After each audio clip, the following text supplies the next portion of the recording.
अस्सलामु अलैकुम प्यारे दोस्तों, आज हम एक बहुत खास विषय पर बात करेंगे, अल्लाह की कुदरत के अनगिनत करिश्मे। जब किम जोंग जैसे बड़े नेता भी इस कुदरत को देखकर हैरान रह जाते हैं, तो यह सोचने का एक नया नजरिया है। इस वीडियो में हम देखेंगे कि कैसे अल्लाह की अनमोल नायाबियां हमें अपनी ताकत और रहमत का एहसास कराती हैं। तो चलिए इस सफर की शुरुआत करते हैं और अल्लाह की कुदरत के इस करिश्मे को करीब से समझते हैं। दोस्तों, आज हम बात करने वाले हैं नॉर्थ कोरिया के सुप्रीम लीडर किम जोंग के बारे में, और आपको बताने वाले हैं कि हाल ही में किम जोंग ने मुसलमानों को लेकर क्या बड़ा फैसला लिया है और इस्लाम और कुरान को लेकर किम जोंग ने क्या बड़ा बयान दिया है। और साथ ही हम आपको कुरान पाक का एक ऐसा करिश्मा भी बताने वाली है जिसे सुनकर यकीनन आप भी हैरान रह जाओगे। इसीलिए आज का यह वीडियो आप सभी के लिए बहुत खास है। आप इसको आखिर तक जरूर देखें।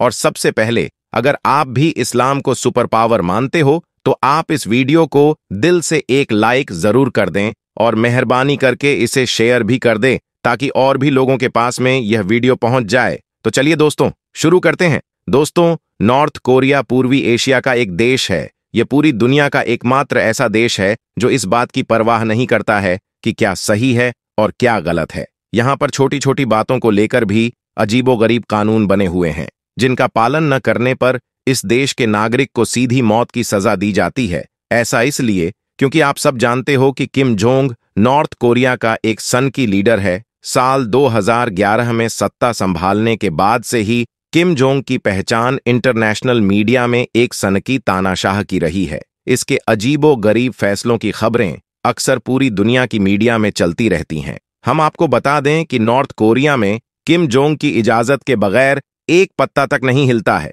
यानी कि नॉर्थ कोरिया में जो कुछ भी होता है वह सब कुछ किम जोंग की परमिशन से ही होता है। यानी कि नॉर्थ कोरिया में किम जोंग की इजाजत के बगैर कुछ भी नहीं होता है। जो इंसान एक बार नॉर्थ कोरिया में चला जाता है, फिर उसको नॉर्थ कोरिया से वापस बाहर निकालने की इजाजत नहीं मिलती है। यही वजह है कि नॉर्थ कोरिया में कोई भी जाना पसंद नहीं करता है। धर्म क्या है, लोग कैसे कपड़े पहनेगी, लोगों को अपने घर से निकलना है या नहीं, खूबसूरत लड़कियों को ही सिर्फ नौकरी पर रखना है, इन सब बातों को किम जंगी डिसाइड करता है। चलिए अब आपको बताते हैं कि नॉर्थ कोरिया में 2015 में कितने मुसलमान थे और आज वहां पर कितने मुसलमान हैं, और हाल ही में मुसलमान को लेकर किम जोंग ने क्या बड़े फैसले लिए हैं।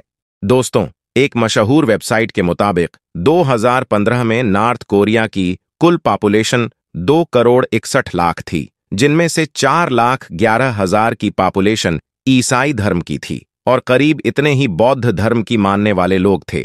वहीं पर अगर बात की जाए मुस्लिम आबादी की, तो हम आपको बता दें कि 2015 में नॉर्थ कोरिया में इसलिए 3,000 के आसपास मुस्लिम थे। यानी कि 2015 में नॉर्थ कोरिया में सिर्फ 3,000 मुसलमानी थी, जो कि आज बढ़कर 30,000 के करीब हो चुके हैं। इसके अलावा हम आपको यह भी बता दें कि इससे पहले नॉर्थ कोरिया की मस्जिदों में जब भी अजान दी जाती थी तो सिर्फ मस्जिद के अंदर तक ही वह अजान की आवाज सुनाई देती थी। यानी कि मस्जिद में लगने वाले लाउड स्पीकर सिर्फ मस्जिद तक सीमित थे। यानी कि अजान की आवाज मस्जिद से बाहर नहीं जा पाती थी। लेकिन हाल ही में किम जोंग नहीं है, फैसला लिया है कि आप नॉर्थ कोरिया की मस्जिदों के ऊपर भी लाउड स्पीकर लगाए जा सकेंगे, ताकि यहां पर रहने वाले मुसलमान भी लाउड स्पीकर से अजान की आवाज को आसानी से सुन सके।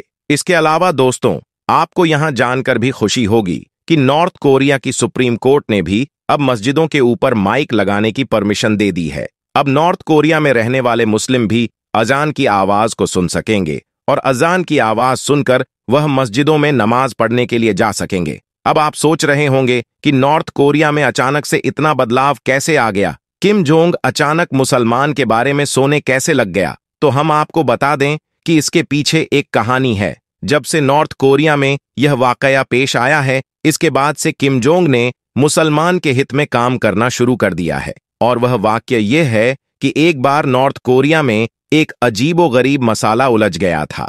फिर आप देखें कि उसे मुश्किल मसले को कुरान पाक की एक आयत ने किस तरह से चुटकी में सुलझा दिया। यानी कि उस मसले का हल कर दिया जिसे देखकर सिर्फ डॉक्टर नहीं बल्कि वहां पर खड़े खड़े तमाम लोगों ने इस्लाम कबूल कर लिया। और यही नहीं, फिर जब इस बात के बारे में किम जोंग को पता चला, वह भी हैरान और परेशान रह गया और अल्लाह की जात को मानने पर मजबूर हो गया। दोस्तों, दरअसल हुआ यह था कि नॉर्थ कोरिया के एक अस्पताल में 2 डिलीवरी के केस एक साथ हो गए, जिनमें से एक औरत को लड़का पैदा हुआ और दूसरी औरत को लड़की पैदा हुई। अब उस अस्पताल का निजाम यह था, यानी कि उसे अस्पताल का सिस्टम यह था कि बच्चे की पैदाइश के बाद बच्चे की कलाई पर उसकी मां के नाम का एक टैग लगा दिया जाता था, यानी कि उसकी मां के नाम का एक स्टिकर लगा दिया जाता था। लेकिन उस रोज हुआ यह कि जो नर्स वहां पर काम कर रही थी वह जल्दबाजी में थी, इसलिए वह उन बच्चों की कलाई पर टैग लगाना भूल गई, यानी कि स्टिकर लगाना भूल गई थी।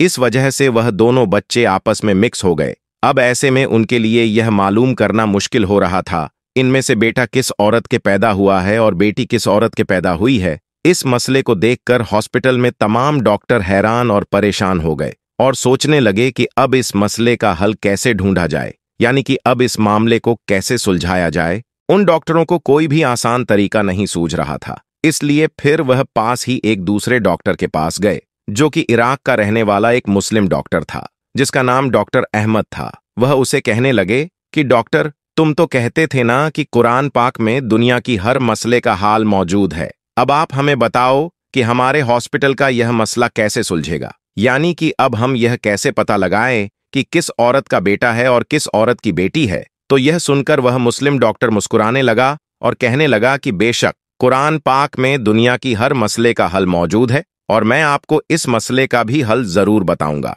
लेकिन इसके लिए आप मुझे थोड़ा वक्त दीजिए। इसके बाद उस मुस्लिम डॉक्टर ने बड़े बड़े आलिमों को फोन मिलाया और इस मसले का जिक्र किया, यानी कि इस मसले के बारे में बताया और इस मसले का हल पूछने लगा, यानी कि वह आलिमों से कहने लगा, क्या मुझे बताएं कि कुरान पाक में इस मसले का क्या हल है। इसके बाद आलिमों ने पूरी बात को ध्यान से सुना और फिर कहने लगे कि बेशक कुरान पाक में इस मसले का हल भी मौजूद है। उन्होंने बताया कि कुरान पाक की सूरह यूनुस की एक आयत है जिस पर गौर करने पर इस मसले का हल मिलता है, और उस आयत का तर्जुमा यह है कि एक मर्द की हिस्सेदारी 2 औरतों के बराबर होती है, यानी कि लड़के की मां का दूध लड़की की मां के दूध से 2 गुना होता है। इसके बाद उन आलिमों ने हजरत अली रजी अल्लाह के दौर का एक वाक्य भी बयान फरमाया, जो कि नौजतुल जिन नंबर 2 और सफ़ा नंबर 355 में मौजूद है। उन आलिमों ने बताया कि एक मर्तबा हजरत अली के दौर में भी 2 औरतों ने एक साथ 2 बच्चे जने। रात काफी अंधेरी थी, उनमें से एक औरत को लड़का पैदा हुआ था तो एक औरत को लड़की पैदा हुई थी। अंधेरा होने की वजह से उनको यह मालूम नहीं चल सका कि कौन सा बच्चा किस औरत का है, यानी कि बेटा किस औरत के पैदा हुआ है और बेटी किस औरत के पैदा हुई है। इस वजह से फिर उन दोनों औरतों में झगड़ा होने लगा। वह दोनों औरतें कहने लगीं कि बेटा उसके पैदा हुआ है। इस वजह से फिर यह मसला बहुत ज्यादा उलझ गया था। इसके बाद उन दोनों औरतों को हजरत अली राज अल्लाह की दरगाह में पेश किया गया। हजरत अली के सामने दोनों औरतें कहने लगीं कि लड़के की मां मैं हूं। हजरत अली रजी अल्लाह तला अन्हु ने दोनों औरतों की बातों को गौर से सुना और इसके बाद आपने फरमाया कि तुम दोनों थोड़ा थोड़ा दूध अपनी छातियों से निकालकर मेरे पास लाओ। इसके बाद वह दोनों औरतें गईं और अपना अपना दूध निकालकर ले आईं। आपने उन दोनों औरतों के दूध को तौला, यानी कि उनका वजन किया। फिर आपने देखा कि एक औरत का दूध दूसरी औरत के मुकाबले 2 गुना भारी है। यह देखकर आपने फरमाया कि जिस औरत का दूध भारी है, यानी कि जिसका दूध वजनी है, बेटा इस औरत का है। यह फैसला सुनकर लोगों ने हजरत अली से पूछा कि आपने यह मसला चुटकी में कैसे हल कर दिया। तो इस पर आपने फरमाया, यह कुरान पाक में इरशाद फरमाया गया है कि खुदा ने मर्द को हर चीज में फजीलत दी है, यहां तक कि ग़िज़ा में भी एक मर्द की हिस्सेदारी एक औरत के मुकाबले डबल होती है। बस इसी अकीदत के पेश नजर मैंने सोचा कि जिस औरत का दूध वजनी होगा वही औरत बेटे की मां होगी, और फिर वही फैसला मैंने सुनाया। दोस्तों, इस बातों को सुनने के बाद डॉक्टर अहमद ने उन डॉक्टरों को कुरान पाक की आयात के बारे में बताया और इसका मतलब भी समझाया। फिर उस मुस्लिम डॉक्टर ने कहा कि यह कुरान पाक के हिसाब से इन दोनों औरतों के दूध का वजन किया जाए, यानी कि उनके दूध को तौला जाए। जिसका दूध वजनी होगा बेटा उसी औरत का होगा। फिर उन दोनों औरतों के दूध को तौला गया तो देखा गया कि पहली औरत के मुकाबले दूसरी औरत के दूध का वजन 2 गुना है उसमें विटामिन और ग्लूकोज की मात्रा भी पहली औरत के मुकाबले 2 गुनी पाई गई। तो दोस्तों, अब यह बात साबित हो चुकी थी कि लड़के की मां कौन सी औरत है और लड़की की मां कौन सी औरत है, यानी कि बेटा और बेटी का फैसला हो चुका था। उस मुस्लिम डॉक्टर ने उन डॉक्टरों को बताया कि हमें कुरान पाक कहता है कि एक मर्द की हिस्सेदारी 2 औरतों के बराबर होती है, और यहां तक कि ग़िज़ा में भी। यह देखकर उस अस्पताल के डॉक्टर को यह समझ में आ चुका था कि विज्ञान और डॉक्टर कुरान पाक के पीछे हैं और कुरान पाक में दुनिया के हर मसले का हल मौजूद है। अब वह डॉक्टर इस्लाम में दाखिल होने को उतावला हो रहा था, मगर अभी भी उनके मन में कुछ चल रहा था, जिसके लिए वह बच्चे का और उसके बाप का डीएनए टेस्ट करना चाहते थे। इसके बाद डॉक्टरों ने उसका लड़के का और उसके बाप का सैंपल लेकर डीएनए टेस्ट किया, मगर फिर जिसकी रिपोर्ट आई उसे देखकर उन डॉक्टरों के भी होश उड़ गए, क्योंकि उन बाप और बेटे का डीएनए टेस्ट बिल्कुल सही था। जैसा कुरान पाक में इरशाद फरमाया गया है, वैसा ही उन्हें देखने को मिला। यह देखकर फिर उन सारे डॉक्टरों ने वहीं पर खड़े खड़े कलमा पढ़ लिया और वह सब के सब वहीं पर मुसलमान हो गए। और यही नहीं, फिर जब यह बात हॉस्पिटल के बाहर पहुंची तो और भी बहुत सारे लोग इस्लाम में दाखिल हो गए। उम्मीद करता हूं कि आज का ये वीडियो आपको अच्छा लगा होगा। पसंद आया हो तो आप दिल से एक लाइक जरूर कर दें और मेहरबानी करके इसे शेयर भी कर दें, ताकि और भी लोगों तक यह वीडियो पहुंच जाए। आपका वीडियो देखने के लिए बहुत बहुत शुक्रिया।